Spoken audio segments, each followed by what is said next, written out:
అనకాపల్లి జిల్లా పాయకరావుపేట ఎన్డీఏ కూటమి అభ్యర్థులు ఇంటింటి ప్రచారంలో జోరు పెంచారు. అనకాపల్లి ఎంపీ కూటమి అభ్యర్థి సీఎం రమేష్, పాయకరావుపేట ఎమ్మెల్యే అభ్యర్థి వంగలపూడి అనిత ప్రచారంలో దూసుకుపోతున్నారు. ఇంటింటికి వెళ్లి ఎమ్మెల్యేగా సైకిల్ గుర్తుపై, ఎంపీగా కమలం గుర్తుకు ఓటు వేసి గెలిపించాలని ప్రజలను అభ్యర్థించారు.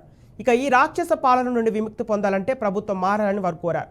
వైసీపీ ప్రభుత్వం నిరుద్యోగులకు ఉద్యోగాలు కల్పించలేదని, దీంతో యువత బ్రతుకుదెరువు కోసం ఎన్ఆర్జీఎస్ పనిలోకి వెళ్తున్నారని తెలిపారు. ఇక గ్రాడ్యుయేషన్ చదివిన వారు కూలి పనులకు వెళ్తుంటే బాధిస్తుందని చెప్పారు. తమ ప్రభుత్వం అధికారంలోకి రాగానే నిరుద్యోగులకు ఉద్యోగాలు ఇప్పిస్తామని వంగలపూడి అనిత, సీఎం రమేష్ హామీ ఇచ్చారు. ఏసరాయవరంలో ఒక చెరువు దగ్గర ఎన్ఆర్జీఎస్ లేబరు అక్కడ పనిచేస్తుంటే అక్కడికి వెళ్ళాం. నిజంగా అక్కడ చూస్తే బాధేస్తుంది. అక్కడ చూసినప్పుడు పీజీ చేసిన వాళ్ళు, బీటెక్ చేసిన వాళ్ళు, నర్సింగ్ చేసిన వాళ్ళు ఉద్యోగాలు లేక ఎన్ఆర్జీఎస్ పనికి వస్తున్నారు. అది కూడా 300 రూపాయల కోసం.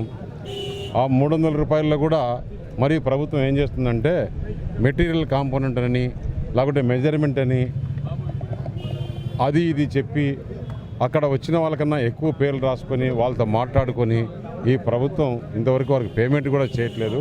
చాలా బాధేస్తుంది. ఎందుకంటే యువత ఇక్కడ ఎన్ఆర్జీఎస్ పనికి వెళ్తున్నారంటే చాలా బాధేస్తుంది.